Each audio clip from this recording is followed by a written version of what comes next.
Hi and welcome to Magic Numbers. This is episode number 140, and today we're going a bit deeper into foundations, a bit deeper compared to last week when we only had the very early data.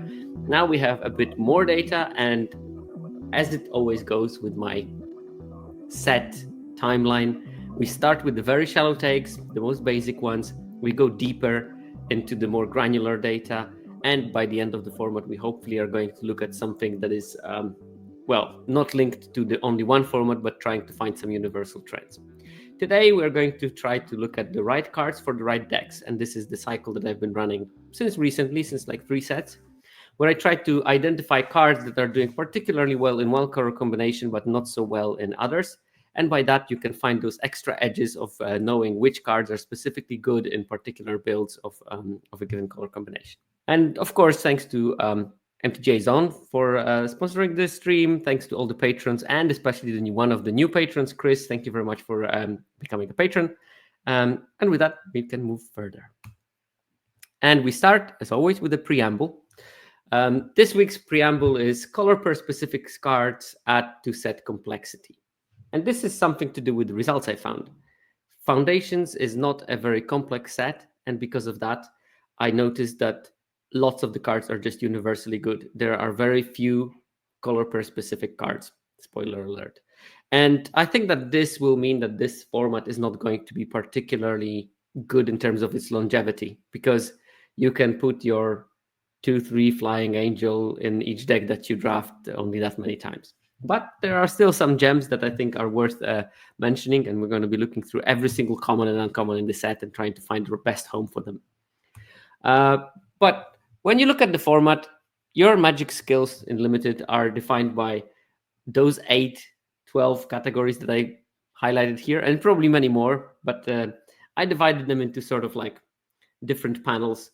Some of them are general, they're not set specific, like fundamentals. You have to know your fundamentals, putting your 17 lands in the deck most of the time. Your card evaluation, that's very generic because you evaluate for multiple formats, so you have to try to figure out how that works, especially in the vacuum. Your deck building principles, again, making sure you have 2 drops, making sure that you have removal, making sure that your deck is cohesive and the mana curve is good. Your meta plan, you should know whether your deck wants to be killing early or wants to play the long game and take over the long game. You need to know whether your deck wants to play an excessive board or wants to limit the board. Are you in attrition or are you in the resource accumulation kind of plan? All those things you need to know, and these are sort of like general limited rules. Then there are set specific things. And the most basic thing for each set is the win rates of cards. This is the thing that we learn about 2 days in the format, more or less, or at least we can learn 2 days in the format. Then you learn which cards were surprisingly good, which cards are overperforming, which cards are underperforming, and learn the sort of pick orders based on what worked for other people. Then there's also the set context. Some sets are more about flying, some sets are more about small creatures, some sets are more about making multicolor decks. It will be very characteristic for each set. Then you can also learn the build arounds. These, again, their viability will be very set specific. And then you learn what we hopefully will try to figure out today, the pair specific cards. And these are the set specific pieces of data, information, whatever you call it. These are all important for how replayable a set is. If there are plenty of build arounds, if there are like cards that are niche and only usable in one color combination, if there is more to learn, people tend to play those sets longer. And also these set-specific kind of pieces are things that are giving the edge to the higher win rate players. And I did notice that, we like to feel smarter than the rest of the world somehow as Magic players most of the time. We are not also most of the time, but we like to think that we are. And having an edge is something that makes people play more willingly. And then, of course, we have another group of skills that limited player needs: the gameplay, playing around certain cards. This is also like set specific. whether we play the big or the small game, as Sam Black calls it. So whether we go for expanding the board, limiting the resources of the opponent. And we also need to understand the rules of engagement. This is also very set specific. Like, for instance, in some sets, playing a 1 toughness creature is a bad idea. In some sets, no problem playing a 1 toughness creature. Understanding that for each set is very important. And I think replayability of a set is a combination of all those factors. How much can you base your play on fundamentals? How much you need to understand the set-specific things? How much work do you need to put to become a master of a given set? And to become a master is always a lot of work, but sometimes you get 90% of the way relatively quick. Sometimes you're stuck in the doldrums, and it will have something to do not only with how difficult the set is, but how well it aligns with your particular skill set. I'm a sort of more attack and hope that it works out kind of player. I'm not the patient spider in the middle of a web player. And some sets are very not for me because of that. And some sets are very much for me because of the same thing, how it aligns with my personal preferences. And if anything of the mentioned categories is missing in a set, I think it will hit its reproducibility. And looking at the data from Foundations, we see very few of those color per specific cards. And I think that this is going to be suffering for Foundations in the long run. Beyond the 50 drafts, I think there might be some problems linked to that. But I think that it's nice to look at the totality of the player skills on a slide like that and think about what can be still added there. So if you have any suggestions, let's build this thing larger and larger. Because from this kind of general scheme, ideas are born for new episodes, and ideas are born for new kind of analyses that will expand our understanding of Limited. So yeah, I'm basically fishing for new ideas here. With the preamble out of the way, let's look at the metagame evolution. And I always try to see if there is any change in playing more colors after week 1. And we don't see that much. We see that there's still around 5% of the decks are monocolored, which is quite a lot. So there is potential for monocolor decks in Foundations somehow. Still 70 to 73% of the decks are just pure 2 colors, which means it's a very 2-color set. Around 19.5% of the decks are 2 colors and splash, and there is 1 percentage point increase in those at the cost of some monocolored decks, but it's very little. There is only 3% of the decks that are 3 colors. So it didn't change from week 1 at all. And more than 3 colors, that almost doesn't exist in this format. So it's a strictly 2-color format to a fault even. 90% of the decks are 2 colors or 2 colors and splash, and 5% are monocolors. So 95% of all the decks are not touching a 3rd color that much. In terms of the metagame evolution, we've seen this is the most perfect graph showing that 17 lands users are actually actively looking at 17 lands data. So after the first week, there were 4 decks that were played above average: Orzhov, Dimir, Azorius, and Rakdos. Between 16 and 10.5% of the 2-color decks games were played with those decks. Now I looked at the same data for week 2, and each one of those 4-color combinations increased their share. So now we have Orzhov at 17.8, up by almost 2%. Dimir is up from 12 to 15, up by a whole 3 percentage points, which is quite a lot. Azorius from 11 to 13, that 2 percentage point up. And Rakdos from 10.5 to 11.5, 1 percentage point up. And every single other color combination dropped in their frequency. I sort of predicted that those are going to fall off because they don't win as much. But we see Izzet dropping by almost 2 percentage points. We see Selesnya dropping by 1.5. We see Boros dropping by 1, Gruul by 1, Golgari by 1, and Simic by 1.5, down to 5.5% of the play rate. And if you can see that this is the sort of like cutoff line between Rakdos and Izzet, where these decks became more popular and these decks became all of them less popular. When we look at the win rate, however, we see the same trend. I mean, similar trend at least. All the 4 decks that became more popular as the format progressed, Orzhov, Dimir, Azorius, and Rakdos, just to repeat one more time. So white, black, white, blue, black, red. All of them dropped in their win rate.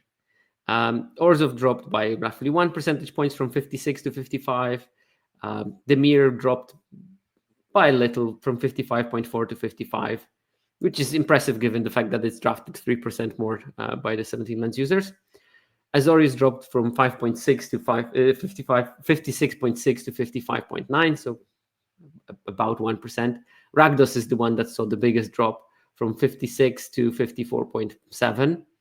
I think something to do with lack of the availability of sacrifice outlets and the threat and effect. But all of those dropped in their win rate. At the same time, Izzet stayed roughly the same at 52.5. Selesnya actually increased by quite a lot, from 53.5 to 54.5. So there's been a boost in Selesnya, and I think that is linked to people understanding how those Selesnya builds should be working. We're going to be talking about them when we start looking at each individual card, but I think that there's a clear picture of what Selesnya is trying to do based on the data. Then we have Boros that dropped a little bit by 0.2 percentage points, so it's still at around 55.5. Interesting, Boros is played less and is still winning quite a lot. It's now currently the second most winning color pair. So if you're thinking about a deck to draft and you see that the blue is drying out and the black removal is drying out, I think Boros is probably a good place to start looking for new solutions. Another good place to look for solutions is Gruul, which is drafted very low by 17 lens users, but has a solid 55% win rate in the second week, improvement over the first week when it was 54.8. So minimal, but still an improvement. And then we have Golgari and Simic, which are lagging behind, both in terms of how much they are played, but also in terms of how much are they winning. They are both at around 52% win rate, which is much, much lower than anything else. So yeah, it looks like while after the first week we had 4 decks that were lagging behind, Izzet, Selesnya, Golgari, and Simic. Selesnya did improve, while Izzet, Golgari, and Simic are staying quite far behind for the time being, at least. So I would probably tend to avoid them to some extent. While Selesnya, I think if you know how to build it, there's good builds that could be successful and could be competing with the big boys, and by the big boys I mean every single other combination, because they're all very flat.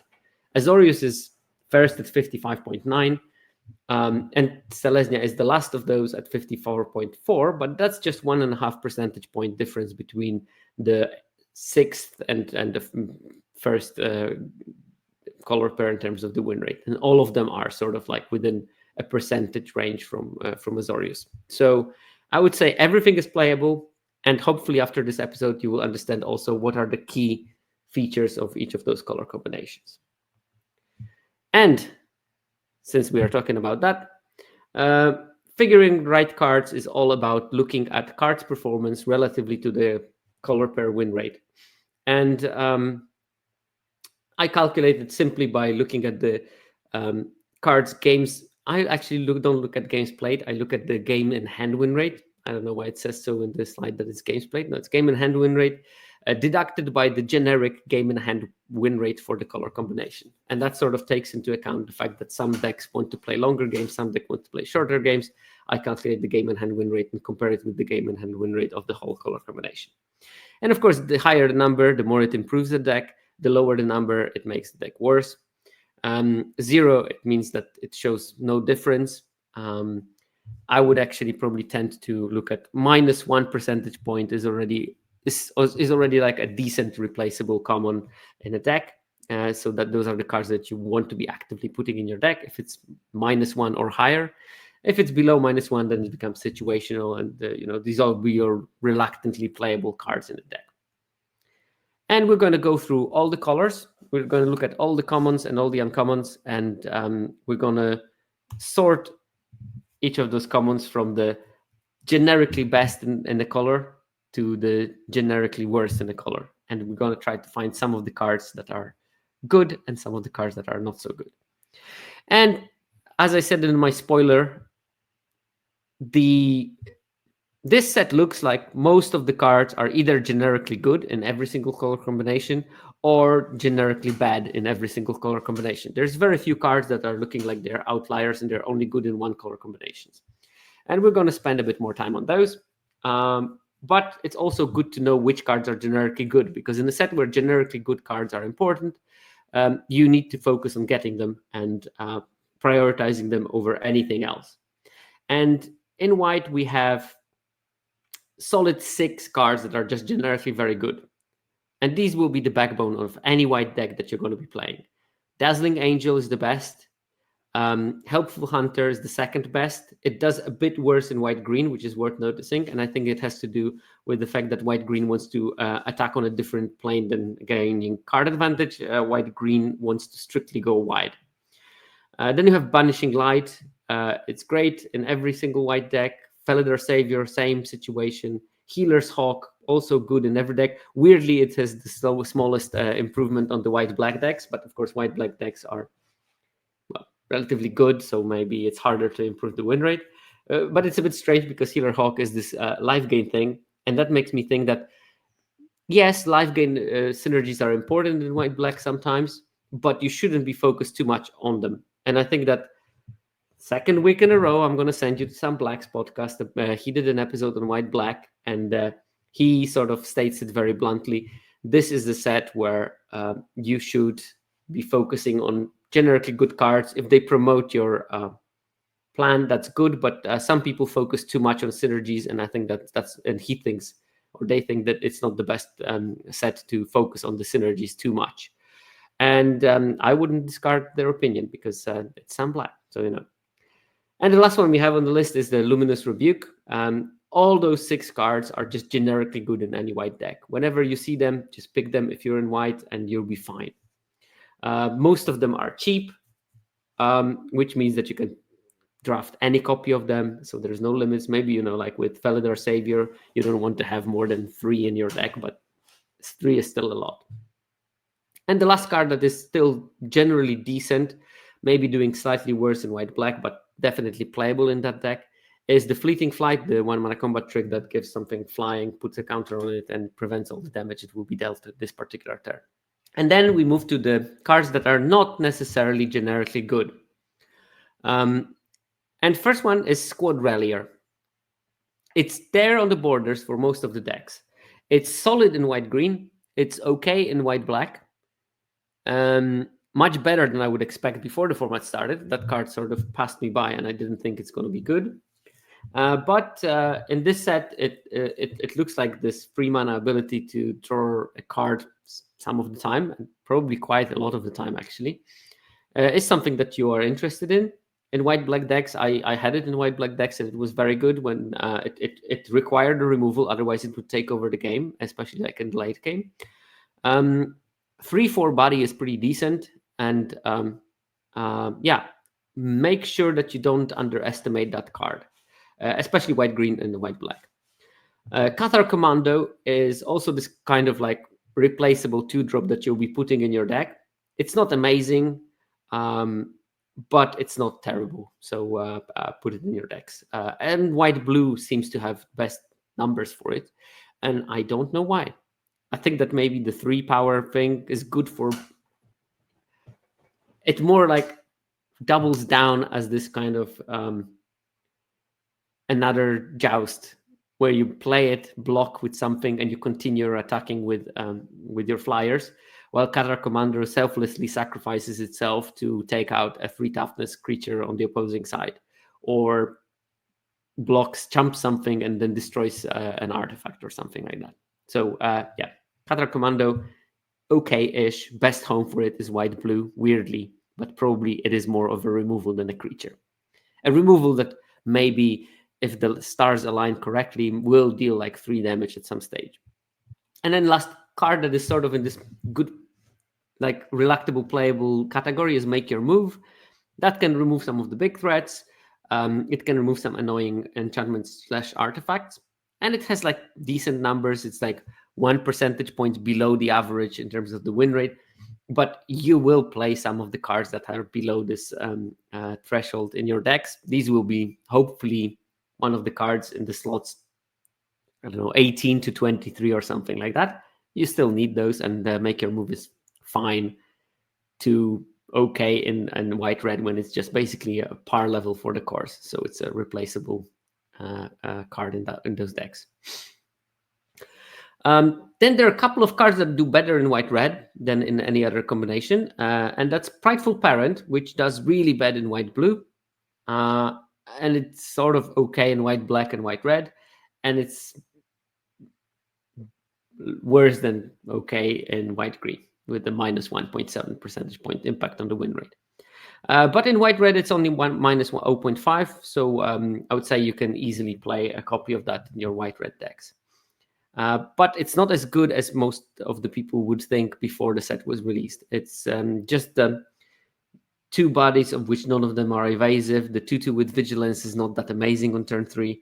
All those things make it slightly less powerful than maybe we would thought beforehand, because we are so much used to the amazing cards that make bigger and a smaller body. Then we have the Vanguard Seraph. That card is sort of like bad. Sometimes you will play it, but it's like minus 1.9 in white blue, minus 2.5 in white black. And that particularly is surprising because it technically has those life gain synergies. Turns out that putting it just for the life gain synergies is not the right way to do. And minus 1.4 in both white red and white green. Inspiring Paladin, it's really bad in white blue and white black. It is okay in white red though, at 0.1. And I think that this is the card that white red wants to have, like a reasonable sized body that can attack late into the game with its first strike and stuff. And white green, it's like mediocre at minus 1.3. And we have two cards that are just bad in every deck. Heir Apparent, Armasaur Guide, both of them are really bad. Armasaur Guide has like minus 8% in white blue and minus 7% in white red, which means really, really bad. Heir Apparent is like between minus 3 and minus 7 in white black. Both of those cards should be probably avoided in any deck. I assume at some stage I will take a look if copy number of Heir Apparent improves how it plays out, and is there a magic number for the number of Heir Apparents that you want to be actively including in your decks. And if I would be, then probably white red and white green are the homes for putting multiple Heir Apparents in your decks at some stage, but yeah, we still don't have that data, so I can't tell you anything about it. So that's it for the white commons. Then we have the white uncommons, and honestly, they're a bit disappointing, because if you saw that wall of the white good commons, this is based on the same numbers, and most of the uncommons are just worse than the commons. Yes, there is Sunblessed Healer, which is great in every white combination, and really amazing in white black, white red, and white green, with like 3.5, 4.8% improvement in the win rate.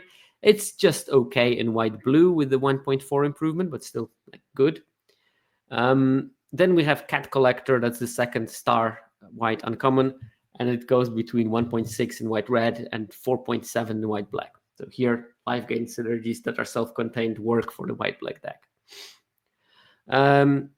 Then we have a card that is above the 0 level, so between 0.5 and 1.2, but not much above. I mean, when you look at numbers, it's sort of like worse than Felidar Savior, or worse than Healer's Hawk, or worse than Banishing Light, and arguably also worse than Luminous Rebuke in most of those color combinations. And this is Guarded Air, the 6-drop that makes 2 3/3s and 1/1 with lifelink. And then we go to cards that don't always have things above 0. With Angel of Finality, that's around 0 for most, and plus 1.6 for white red. That's the 3/4 angel that exiles the graveyard at ETB. And then we have Youthful Valkyrie, which is good in white blue and white red at roughly 0.8 plus, and then below 0 for white black and white green at minus 0.4 and minus 1.2. So both of these are Youthful Valkyrie is just okay to play in every deck. You probably want to have some other angels, but it does excel in the white-blue, which is more focused around flying, and white-red, which is focused around attacking efficiently. And I think that you can have a nice curve out in white-red with angels. And just through very similar numbers to Valkyrie, also good in white-blue and white-red, and also not so good in white-black and white-green, where it's below the par. Then we have cards that are just more on the minus side than on the plus side. So literally only 4 of those white uncommons are, I think, the ones that you can say they're universally good. 2 are sort of decent enough, the Valkyrie and the Joustru, and now we're entering the territory of the replaceables. Ajani's Pridemate, surprisingly minus 0.5 in white-black.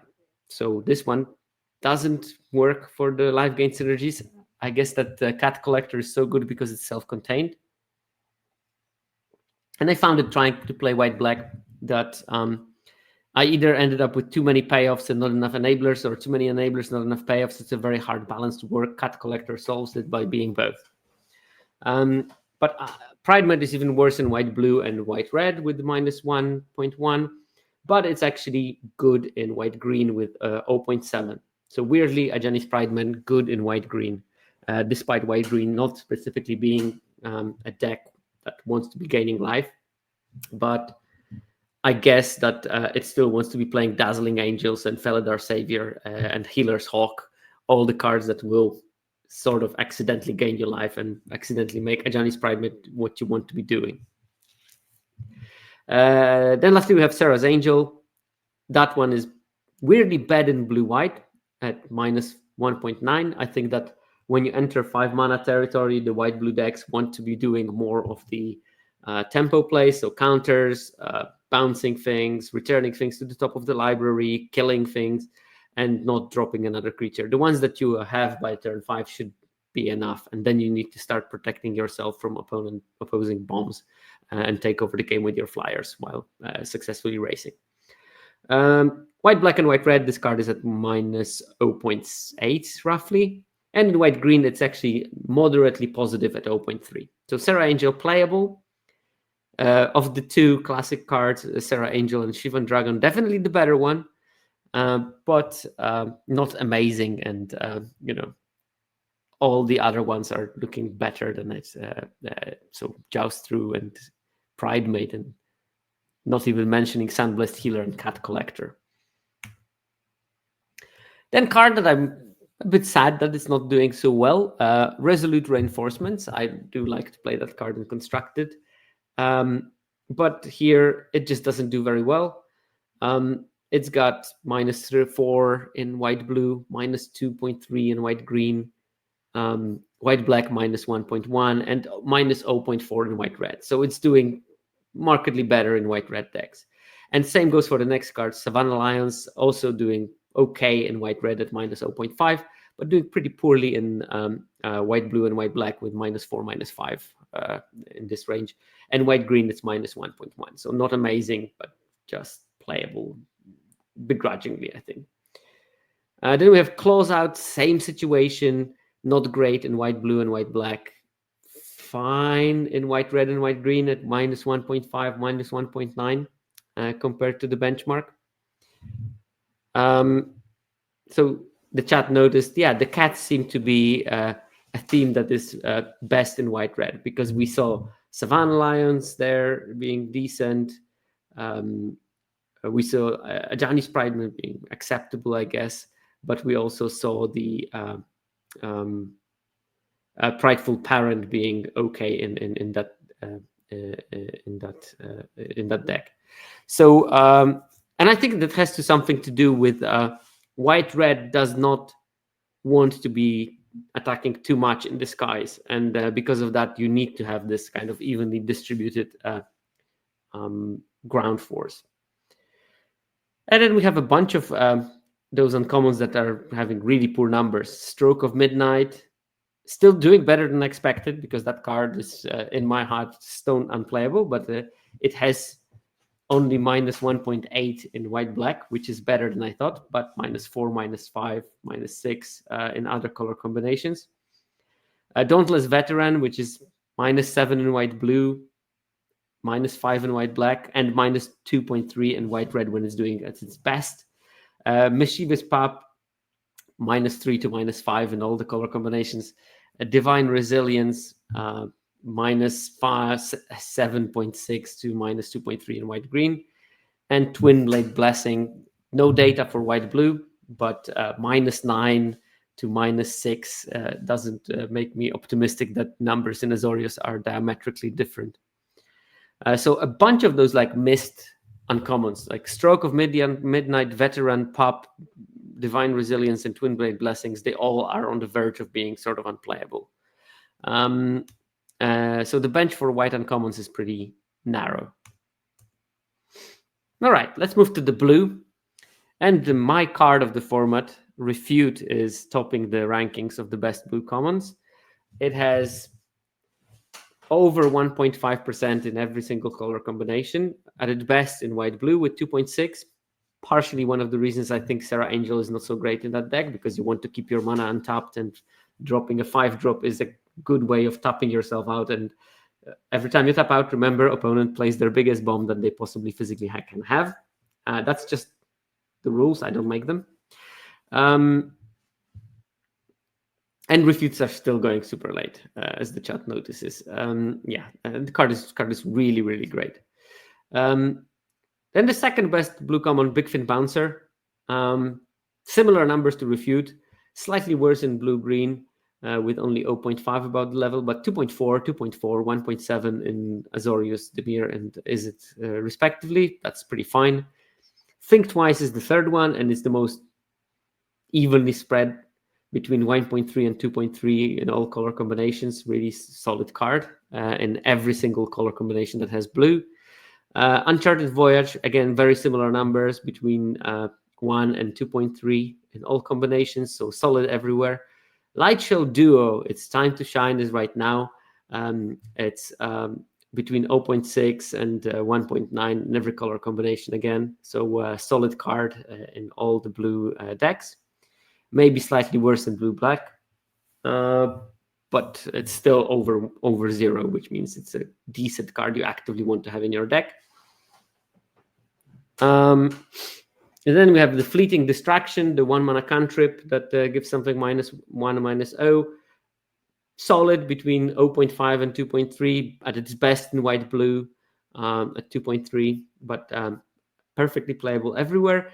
And the little owl that could, while looking amazingly and dressing so that even Derek, the menswear guy, wouldn't say nothing about Strix Lookout's clothing. Between -0.5 in blue-black and 1.1 in blue-red. This card is still probably, you play it in any blue deck, at least some copies of it, because you'll probably get multiples. So we have 7 commons in blue that you're happy playing in any blue deck. And then comes the second half of it, and it turns blue in my graphs instantly, which means cards that you probably don't want to actively be playing. Icewind Elemental is probably still a thing in blue-black, where it has exactly at 0, and in blue-green, where it's at +0.5, but blue-white, it's only -1.1, in blue-red, it's -1.8. You can find better things to play in those decks than the Icewind Elemental, the 3/4 that loots when it UTBs. Witness Protection, not unplayable.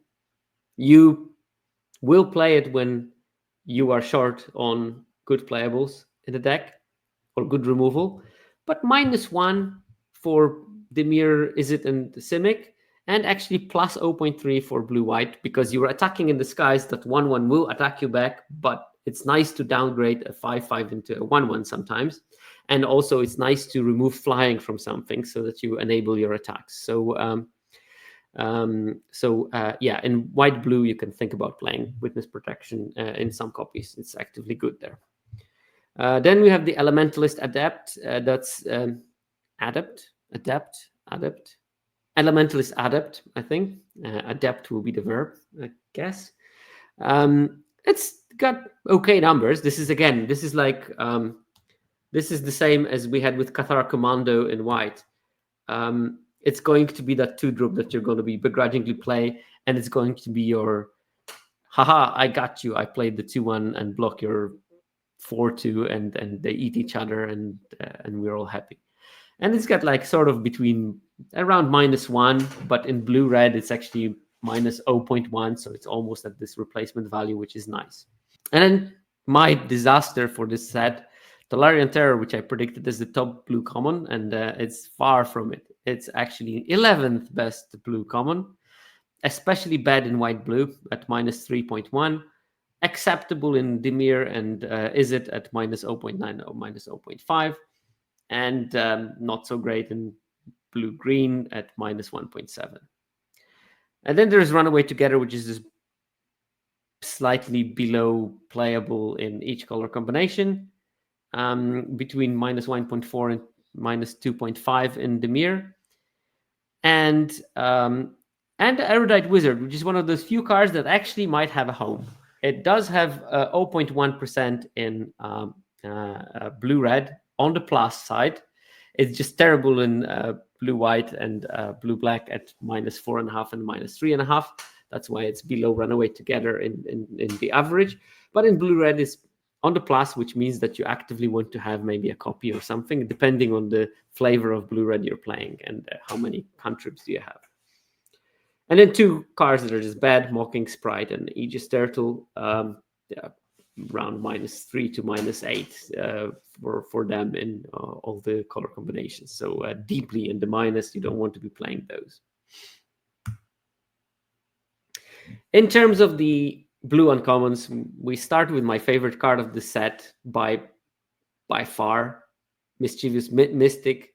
The 2-1 that makes 1/1s and wins games, and if it's not killed on side, it just does awful things to you. Between 4 and 5 on the plus for each color combination is particularly good in blue-red, which makes me think from those numbers, blue-red really wants to be onto the draw 2 cards per turn kind of territory. And we're going to see that in a couple of red cards as well. But yeah, if you're building Izzet, you probably want to be thinking tempo Izzet with lots of instants and a bunch of cards that draw extra cards. Then there's Fabloom Trick, which is having really similar numbers to Mischievous Mystic, between 3 and 5 for all the combinations. It's an excellent card. And again, this one is particularly good in blue-red because you can play at this instant speed with something that you want to be actively doing in blue-red decks. Micromancer, also great numbers between 2 and 5-ish on the plus. Particularly good in Dimir. I can only guess that it's particularly good in Dimir because you're getting stabs from it, and stab is a good card. Also Eaten Alive. These are 2 excellent targets for Micromancers to fetch, but good in every single deck. People still are passing it. You get it super late. That should not be happening. Micromancer is amazing. You need probably like 2 targets to be happy playing 1 copy. If you have like 4 targets, you're happy to play 2 copies. You always get something through that.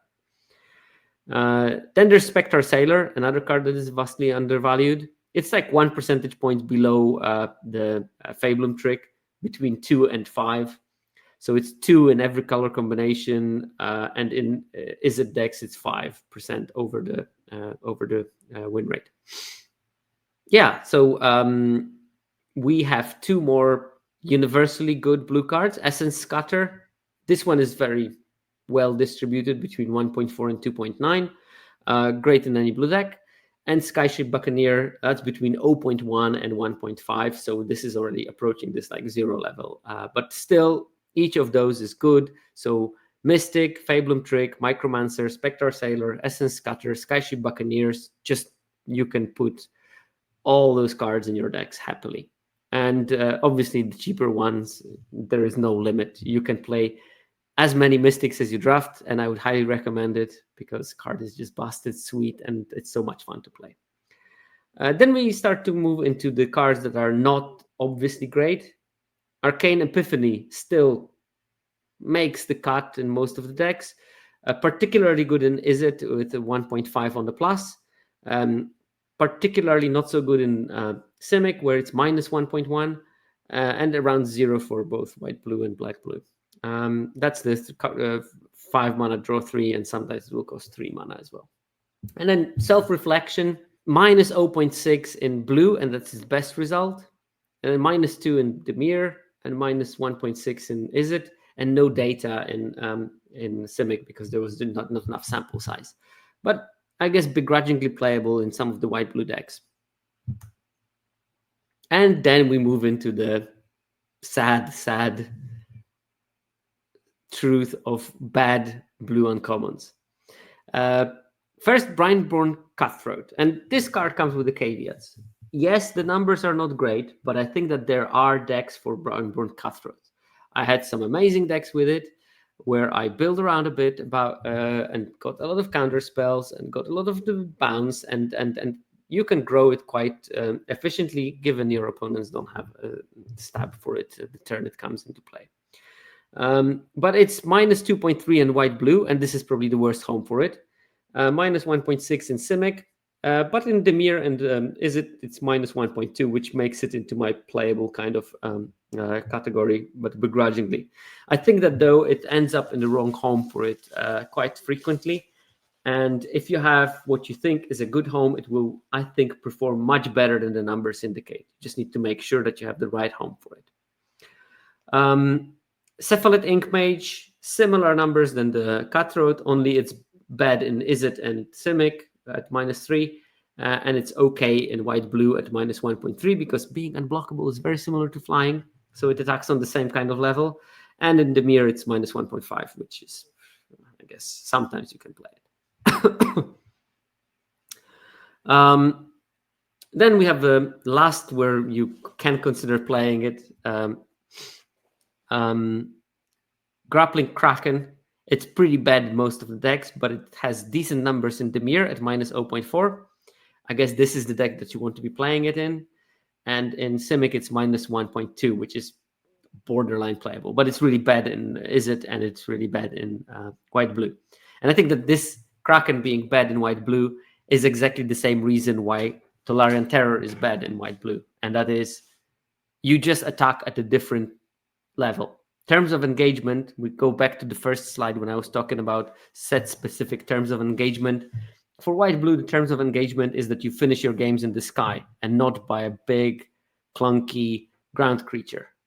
In Dominaria United, when Terror was amazing, you did exactly that. You attacked on the ground.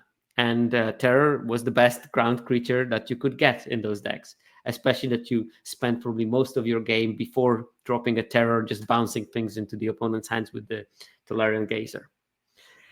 And then we have 5 sort of unplayable uncommons. Inspiration from Beyond, between minus 2.3 and minus 5.3.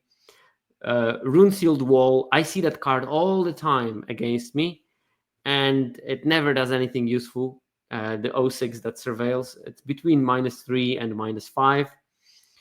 Imprisoned by the Moon between minus 4.5 and minus 6.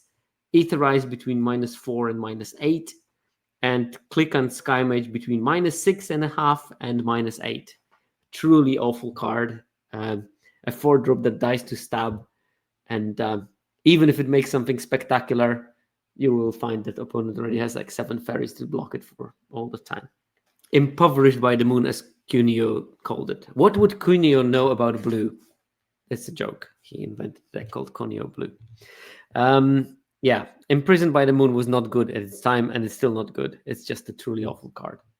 This is worth noticing that the top end for blue uncommons is amazing. The first 6 are just great, and then Arcane Epiphany is more or less good in every deck.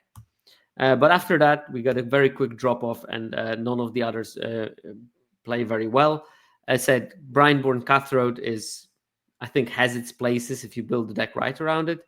And Grappling Kraken looks like it might be a thing in the Dimir decks. But apart from that, no good news for the lower tier blue uncommons.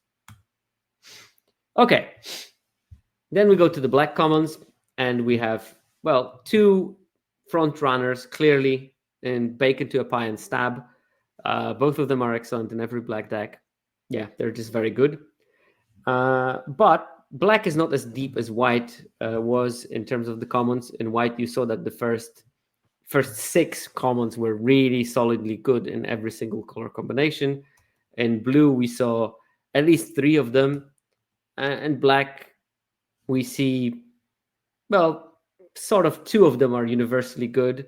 Infestation Sage is still there, but it's already like minus 0.2 to 1.7. And, it's minus 0.2 in white black, 0.3 in black green, 0.8 in blue black, and 1.7 in black red. So clearly working better in the deck with sacrifice synergies. But it's not like super universally good. Burglar Rat is like almost at 0 for every color combination. 0, 0.3, 0.3, 0.4.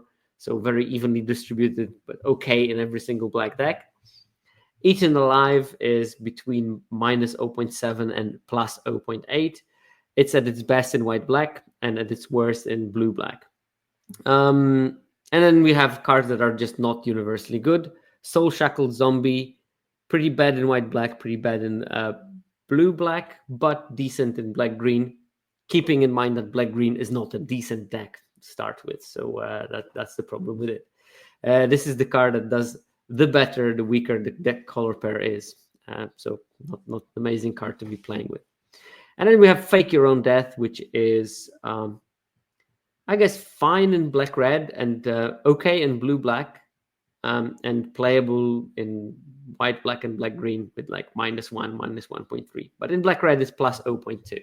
And then we have a couple of cards that are specifically good in particular homes. Finally, we go to something that are clear good in a home, so we can fulfill the topic of the episode. Hungry Ghoul is the first one. It's not so great in any color combination except for black-red, where it's plus 0.9, but it's minus 1.3, minus 1.4, minus 1.8 in other combinations. So something that you may play, but you are not going to be happy about it.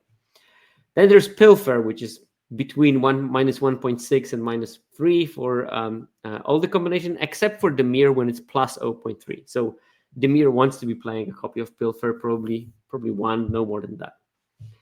And we have the Gutless Plunderer, which is pretty bad in everything, but it's passable in black-green at minus 0.8.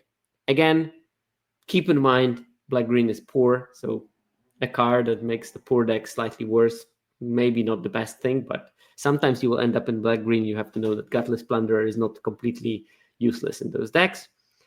And the last one, Vampire Soulcaller, pretty bad in most decks, but in white-black it's passable at minus 1.1. And we end with 4 sort of unplayable black commons: Sanguine Siphoner, Marauding Blight Priest, Macabre Waltz, and Crypt Feaster. These are all like below 2 percentage points in every combination. Crypt Feaster in white-black is minus 8.4, which is just atrocious. So you want to be avoiding those. Jinkinator, yeah, I think that Pilfer is a card that you can consider a copy of. Sometimes it's nice, and it's also like not bad on turn. If you, especially like, I liked it in my decks that have Essence Scatter to play something on turn 4. Turn 4 is like a very good turn for a Pilfer, and you still keep an Essence Scatter for a creature. So I found this play pattern being very, very successful in this format so far. There are 4 amazing black uncommons. Vampire Gourmand is the first one. It's great in every deck. It does say sacrifice, but you will find those in every kind of black deck. It's best in black-red at 3.8 on the plus, but it's not far behind in any other black combination. Like in Demir even, it's like +2. In white-black, it's plus 2.9. So Gourmand, great. Turn to Gourmand is very scary when I played against it, as the chat suggested. But whenever I played on turn 2, it just gets stabbed instantly, which is my story of this format so far. Then we have Arbiter of Woe, the 6-drop, but it's the 6-drop that has plus in every single department. At its best in white-black with 4% over, which means that it's the best uncommon for the white-black decks. Black-green plus 3.5, but again, we have to keep in mind that black-green is just poorer in general, but still +1, plus 1.6 in blue-black and black-red. So yeah, solid. Vampire Nighthawk, still game after all those years. Between 1.1 in white-black and 3.6 in black-green, noticeably 3.2 in black-red. I don't know where that stems from, but just don't think that when you're playing black-green, that Vampire Nighthawk is not a card for you. And last, not least, from the top 4 of those uncommons is the Infernal Banshee, between 1.6 and 3.6, pretty solid across the board. The card is great. I love it. And then you have 2 that are good, but not universally good. Tragic Banshee, very solid in most of the decks, but slightly behind Curve in black-red. There it only has 0.5 on the plus, which is still on the plus. You're still not unhappy playing it, but compared to 2.7 in white-black or black-green or 1.8 in blue-black, well, it's significantly less important for the black-red decks. And Hero's Downfall, solid removal, between 0.3 in black-red, again, where it's lagging behind, but then it's 1.2 in blue-black, 1.6 in white-black, and 2.9 in black-green. So still solid. And then last on the first page of the black uncommons is Seeker's Folly. And that one has okay numbers in black-green, 1.5. Same caveat, black-green not very good. Solid in white-black at 0.3. And in Demir at minus 0.1. And slightly lagging behind in black-red with minus 1.3. And then we move into the numbers for all the other black uncommons. And yeah, there was a bit of an issue with the coloring here. The Vengeful Blood Witch looks very red in this data. It shouldn't be, just copy-paste mistake that I didn't manage to fix. All those are below Curve. Minus 1.2 is not great, despite what the numbers suggest. It should be more in the lighter blue color. None of those cards are looking that they're good in any deck specifically.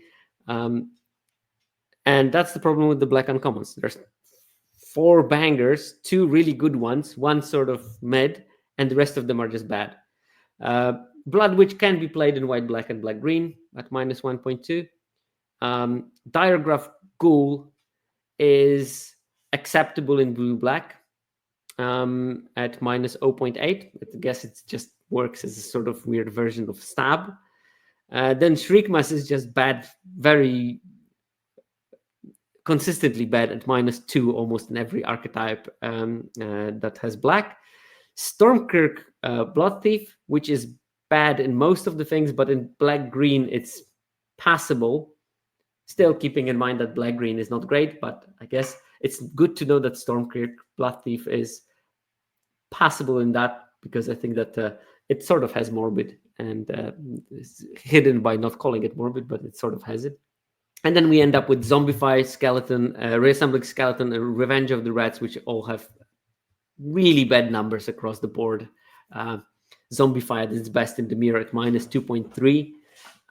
But best Skeleton can do is minus 3.6, and the best that Revenge of the Rats can do is minus 2.3 in black-green, but it goes down to minus 7 in black-red. So tale of 2 cities for the black uncommons.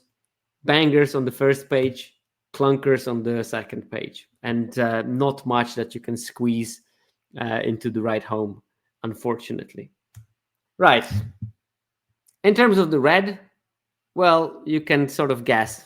In commons, there is 1 card, and 1 card only, Burst Lightning. That card is just great. It's amazing.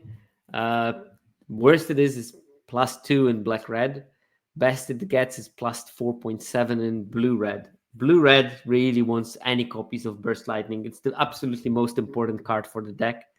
And yeah, I know it's not a surprise. But then we go down, and Gorehorn Raider, which maybe some of you are still not on as a good card, is a good card. Gorehorn Raider has between 0.7 and 1.5 in all the color pairs. It's at the best in red-green, which shouldn't be a surprise. It's a 4-power creature. These are important in those decks. But it's solid everywhere else. So you should be playing Gorehorn Raider in most of your decks. Probably, 1 or 2 copies can make it, and you will always get them because that card just wheels. Then we go into the other red commons, and there is no good news there. Sower of Chaos is the third best red common according to those data. And Sower of Chaos, some of you might not even know what it is. It's a 4 mana 4/3 that has 3 target creature cannot block this turn. 2 and a red, basically, to activate the ability. And yeah, that's the third best common. What are the rest of them doing? And by the way, it's only the third best common in this particular category, because I'm pretty sure if you look at the generic win rate, it wouldn't be there. It's there mainly because it's actually actively good in red-green. So this is a secret red-green card. You want to have copies of this in red-green decks. And because it drops on turn 3 with Lana War, because that not blocking ability is very powerful, as we will see in a couple of slides. But yeah, keep in mind of Sower of Chaos being good in red-green decks, but it's actually bad anywhere else. In blue-red, I don't even have enough data to actually have its win rate.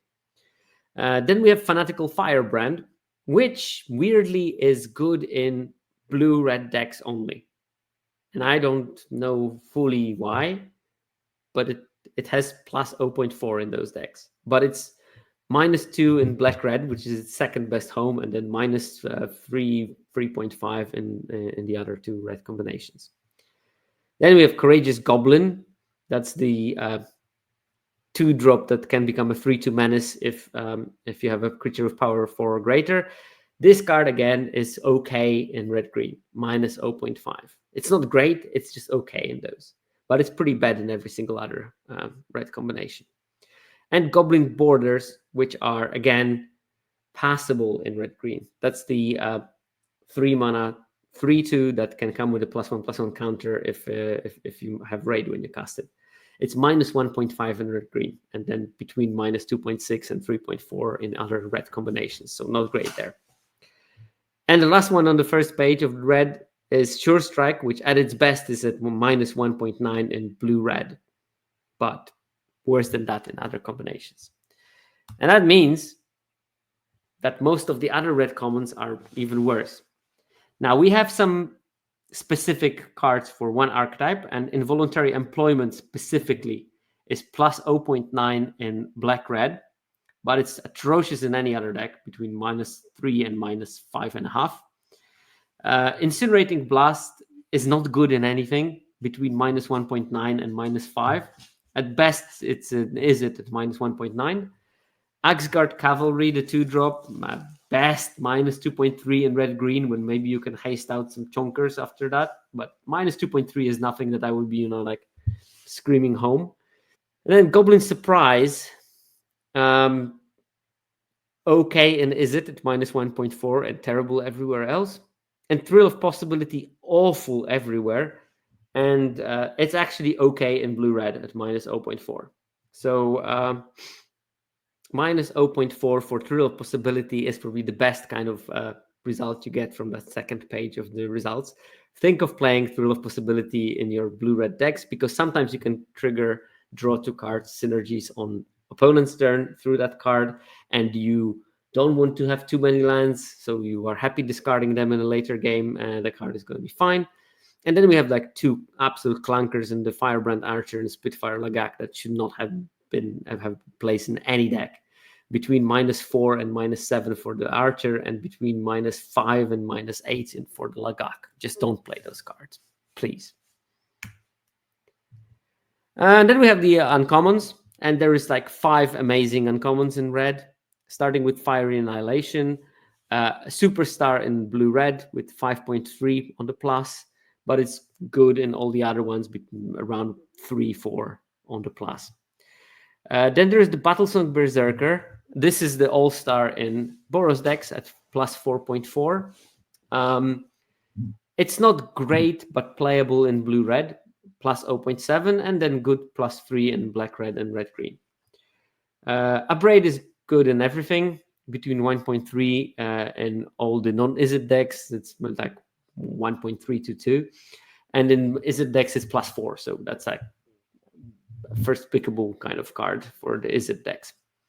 And Heartfire Emulator has more balanced numbers between 1.1 and 2.3 in every single color combination. So yeah, you want to play it in any red deck. Card is good in any red deck.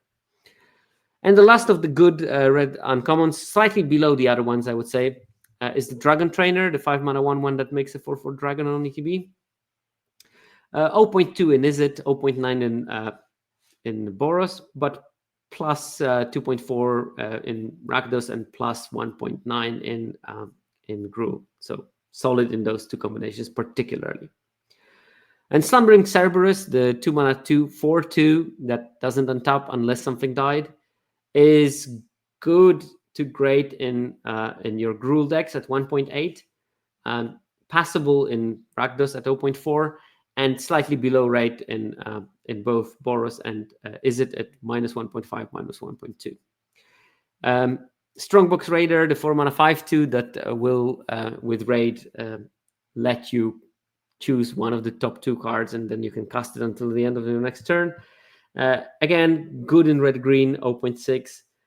Passable in Rakdos, -0.5, and similar numbers as the Cerberus in Boros and Izzet at -1.4, -1.1. So reluctantly you can play it in there.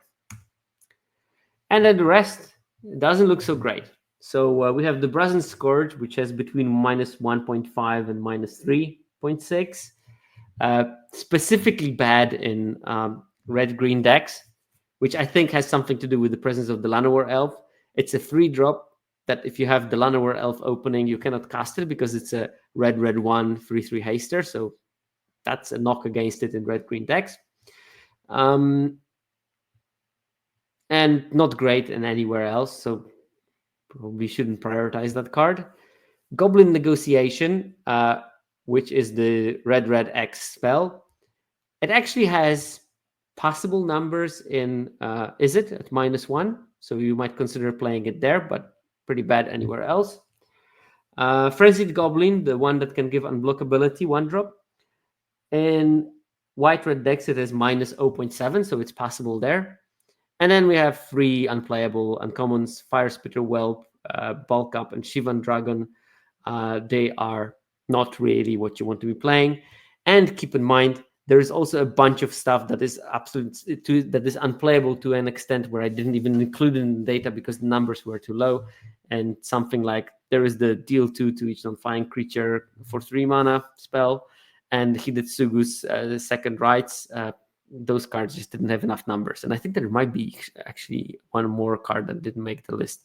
So there's like a bunch of red uncommons that are not even playable, not to mention the win rate, because they don't even have the win rate because they're so situational that you don't want to put them in your deck. As you see, Bulk Up, one of the 3 ones that I told you are unplayable, doesn't even have numbers in white, red, and black, red. So, all right, green, the weakest color of the set, but I would say definitely not unplayable. There are some hints that maybe mono green decks are playable if you can find an open lane. There's definitely Gruul that is a perfectly fine archetype, and Selesnya is catching up with the rest of the big boys. So at least 2 green archetypes are playable, and there's a potential for this mono green deck. And the important cards for the green decks: Llanowar Elf, far and above the best green card, between 1.1 in black green and 3.6 on the plus for the Simic. Now keep in mind, Simic and Golgari are not the best archetypes, but it has a solid +2 in Selesnya, +2 in Gruul. So yeah, you're happy playing Llanowar Elves. Then Wary Thespian, it's got between 0.3 and 1.1 in all the color combinations, so positive numbers across board. At best in the 2 weaker pairs, sort of replaceable in the better pairs, which means, yeah, this is probably your 2-drop of choice, but nothing to write home about. Then there is the Beastkin Ranger. Solid numbers, -0.3 in Golgari, but on the plus everywhere else, between 0.3 and 1.5 in Simic, where it's at its best. Generally, card is solid, so yeah, you can play it in any deck. Then there's Bite Down. It's doing poorly in Golgari, probably because if you're playing Golgari, you want to have access to better removal than Bite Down. -1.2 there. but 0.4 to 1.6 in any other green combination. Ambush Wolf, the 4/2 with flash that can exile something from the graveyard. Minus 1.6 in Selesnya. This is not what Selesnya wants to be doing, allegedly. But fine in blue-green and red-green. Red-green specifically 1.4. It's It's the second best common for the red-green decks.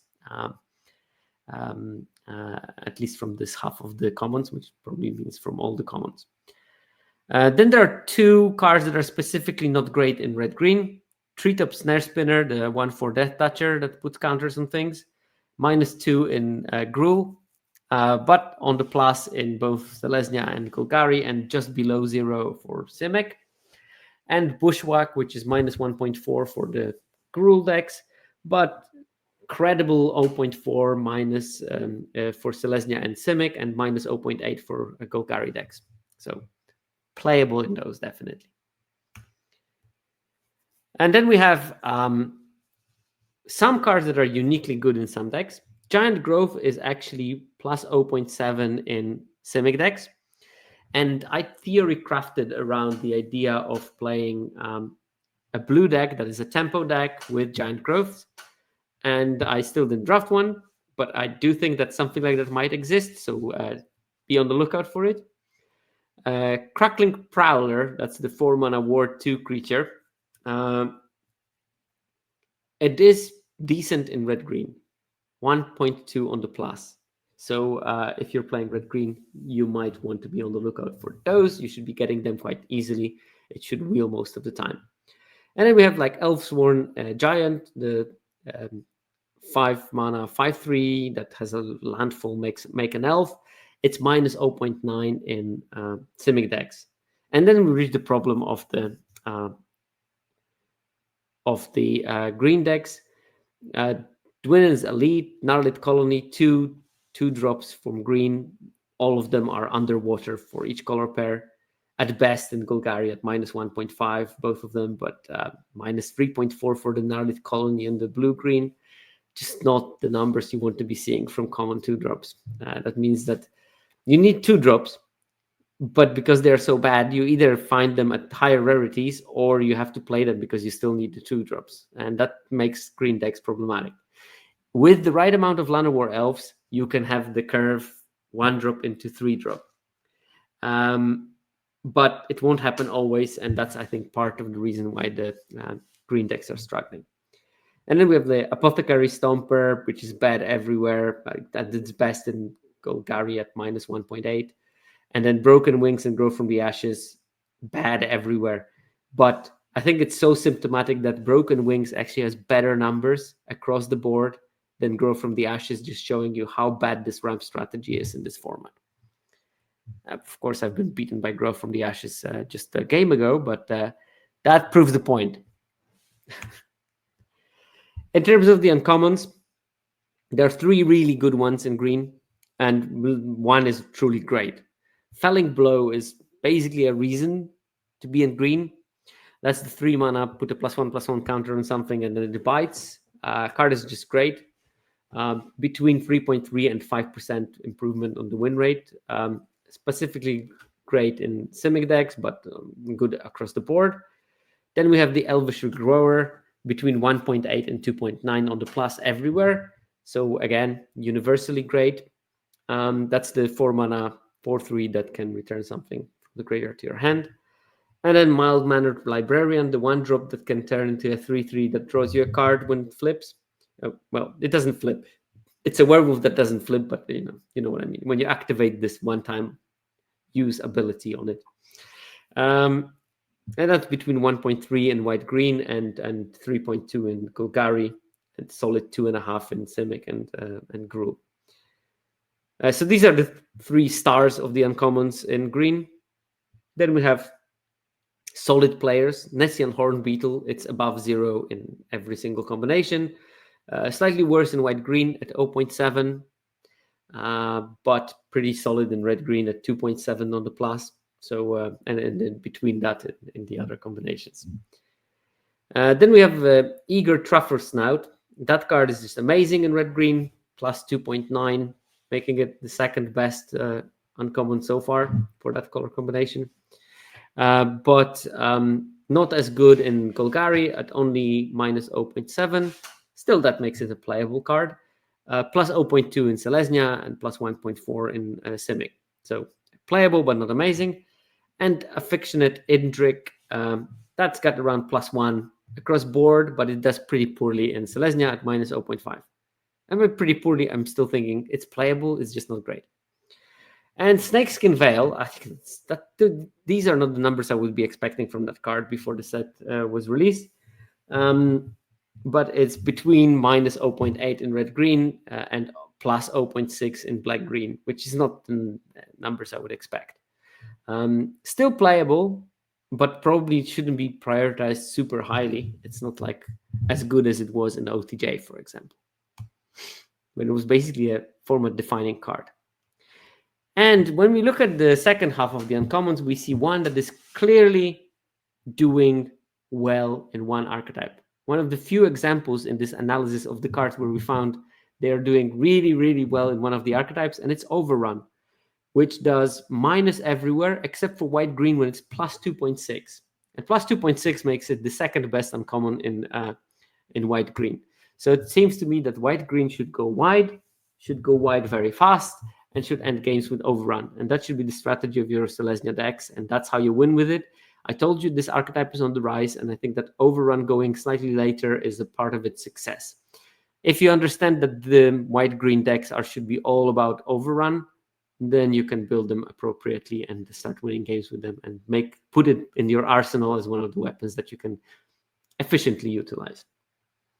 Then we have Dwinnen.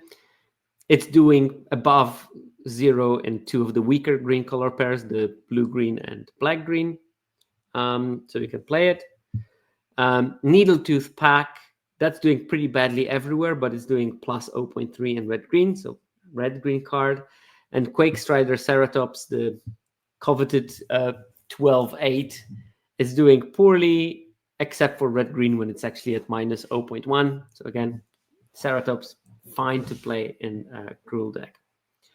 And then we have three unplayable uncommons. Garruk's Uprising between minus 2 and minus 6.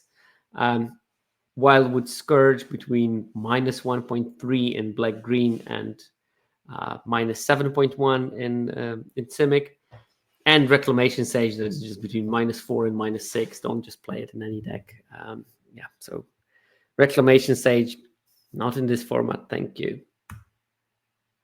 Right, that finishes the colors part. I still have the data for the signposts. Some of them are played in many archetypes. Tatyova is played at a sufficient level in 6 different archetypes, and in every single one of them, except for blue-green, it's doing appallingly, between minus 2 and minus 6. Don't play Tatyova as a splash. It's not worth it. The card is not powerful. Wake up. It's 2024, not 2018. It's still playable in Simic. Simic sucks, though. So, yay, Tatyova, good in an archetype that's not good. Hurrah. And not even great, just like passable. Different story for the signpost is the Dreadwing Scavenger, the blue-black one. This one is amazing in its own deck, plus 5.5. Best uncommon for that deck. But also in white-black and white-blue as a splash, it has solid numbers, plus 1.4 in Orzhov, plus 2.3 in Azorius. Then Perforating Artist, which is sometimes splashed in white-black, not to the great results at minus 5.4, but it's really good in its own colors, plus 3.4. Empyrean Eagle, 3.6 on the plus in its color, great.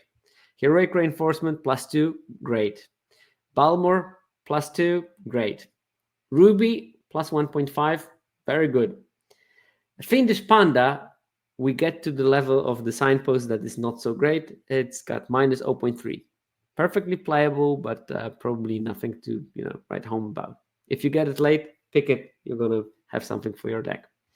And then we have 2 that are way below the numbers that you would expect from a signpost uncommon.